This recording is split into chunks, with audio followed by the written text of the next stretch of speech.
But even a package built around that pair of lottery picks has not proven enough to crack that upper echelon.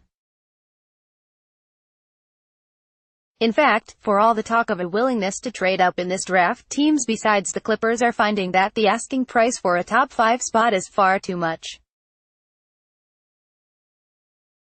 This is a good draft, a very good draft at the top, one league source told Sporting News. But the value that teams are placing on these picks is a little unreasonable in some cases. Among the other teams that have looked into trading up are the Sixers, Cavs, Bulls and Celtics, who might have to give up top rookie Jason Tatum for a top 5 pick, which is a non-starter for Boston. As for the Clippers, if they wind up keeping their picks, there is a growing sense that Kentucky point guard Shai Gilgeous-Alexander has already been tabbed for one of the spots. UK forward Kevin Knox and Texas A.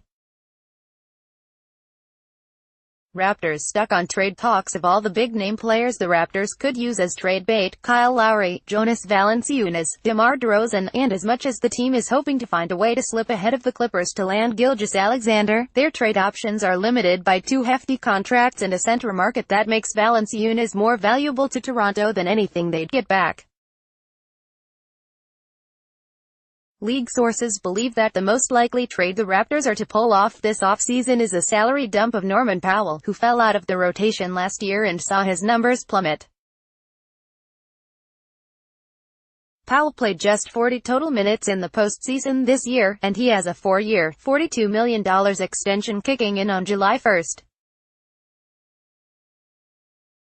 NBA GM, don't trade with Warriors. One key to the future of the Warriors' NBA dominance will be their ability to construct a bench out of the players they've managed to bring in, despite routinely picking late in the first round or targeting picks in the second round.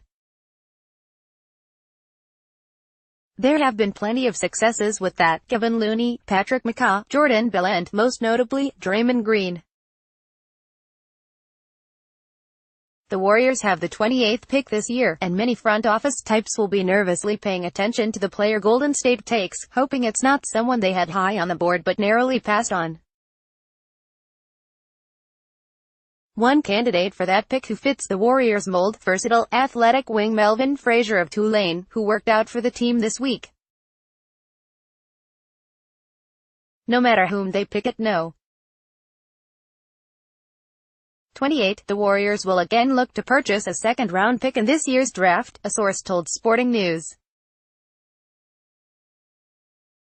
Golden State bought a pick from Chicago last year, and used it to select Bell. If anyone sells them a pick, one GM joked, they ought to have their head checked. Once that first round is over, everyone needs to just not pick up the phone if Warriors GM Bob Myers is calling. Where will Wendell Carter land in NBA draft? In a draft in which 4 or 5 players could be tabbed a wild card, Duke center Wendell Carter ranks among them.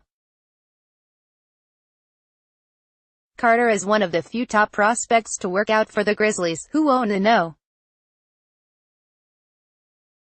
4 pick and have been entertaining offers to trade out of the spot, and could be the favorite to go to Memphis if the team keeps that pick.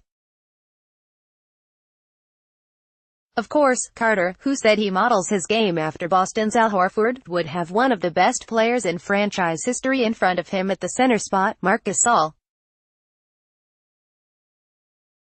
He talked about dealing with the likelihood that, wherever he goes, he probably won't be an immediate starter.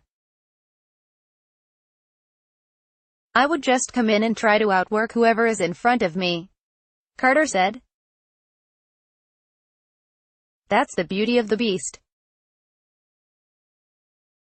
There are undoubtedly going to be players in front of you, people who have been there before, for 4 or 5 years and know exactly what it takes.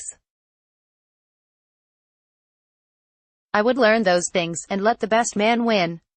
Earlier this year, Carter's mother raised some eyebrows when she was invited to be a panelist at a meeting of the Knight Commission on Intercollegiate Athletics, and excoriated the NCAA in her opening remarks, comparing the organization to slavery and the prison system, and adding that there is a problem that is sickening.